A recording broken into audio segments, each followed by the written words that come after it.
রমজান মাসে আলুর চপ বা বেগুনি ইফতার আইটেম হিসেবে সবার বাড়িতেই কিন্তু থাকে। এর সাথে যদি যোগ করে দেওয়া যায় অন্য রকম একটা আইটেম, তাহলে ইফতার টেবিলটা পরিপূর্ণ। আসসালামু আলাইকুম, আমি মাহি। আপনাদের সবাইকে স্বাগত মাহি রান্নাঘরে। আজ আপনাদের দেখাবো ডিম দিয়ে তৈরি ডিম আলুর চপ। আমি প্রথমেই একটা পাতিলে পানি নিয়ে নিয়েছি, সেখানে দুটো আলু আর দুটো ডিম আমি সিদ্ধ করে নিব। আলু ডিম এদিকে সিদ্ধ হতে থাক, এইদিকে আমরা ব্যাটারটা তৈরি করে ফেলি। আমি 1 কাপ নিয়ে নিয়েছি বেসন, কাপ নিয়ে নিয়েছি ময়দা আর 2 চামচ কর্নফ্লাওয়ার, সাথে 3 ভাগের 1 ভাগ খাবার সোডা নিয়ে আমি ভালোভাবে চেলে নিব। এই চালাটার কারণে ব্যাটারে এয়ার ক্রিয়েট হবে, যাতে করে এটা অনেক ফুলকো হবে, মচমচে হবে, খেতে অনেক ভালো লাগবে।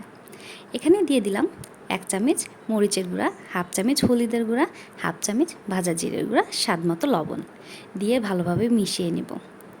মেশানো হয়ে গেলে এখানে অল্প অল্প পানি দিয়ে আমি ব্যাটারটা মিক্স করে নেব। এটা একেবারে পানি দেওয়া যাবে না, তাহলে বেশি পাতলা হয়ে যাবে। অল্প অল্প করে পানি দিয়ে একটা ব্যাটার তৈরি করে নিব।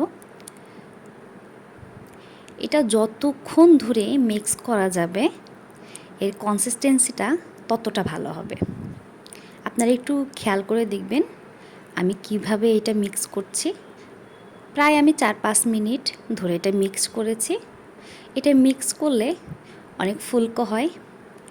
আপনারা মিক্স করলেই বুঝতে পারবেন যে অনেকক্ষণ মিক্স করার পরে সেইটা দিয়ে বেগুনি হোক, আলুর চপ হোক, ডিমের চপ হোক, যেইটাই করেন খেতে অনেক বেশি ভালো লাগে। এখন একটা চামিচ নেবেন, চামিচ নিয়ে তার পিছনে দাগ দেবেন। যদি দাগটা এরকম মোটাভাবে পড়ে, কোনো দিক থেকে যদি ব্যাটার সরে না যায়, তাহলে বুঝতে পারবেন আমাদের ব্যাটারটা তৈরি হয়ে গেছে। এখন আমি ডিমগুলো কুচিয়ে নিচ্ছি। আমার ডিমগুলো কুচোনো হয়ে গেলে আমি দুটো আলু কুচিয়ে নেব।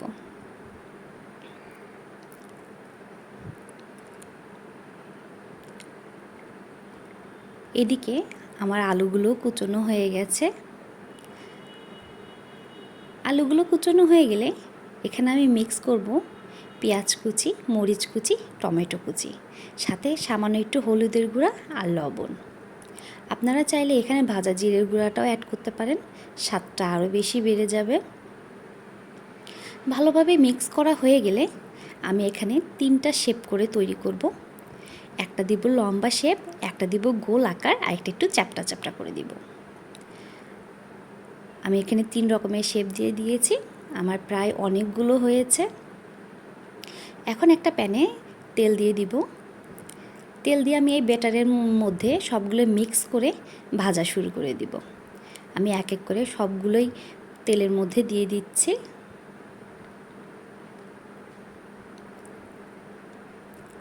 কিছুক্ষণ পরেই দেখবেন কি সুন্দর চপগুলো ফুলে ফুলে উঠেছে।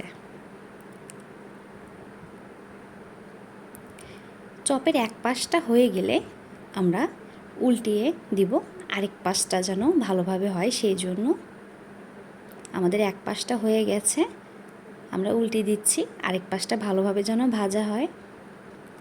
দেখুন, দেখতেই কত ভালো লাগছে। আমরা লাল লাল করে ভেজে নেব। আমাদের ভাজা প্রায় শেষ, আমরা এখন নামিয়ে ফেলব। আপনারাও বাসায় অবশ্যই ট্রাই করে দেখবেন, এটা খেতে অনেক বেশি মজা হয়। একবার খেলেই বুঝতে পারবেন এর টেস্টটা কত বেশি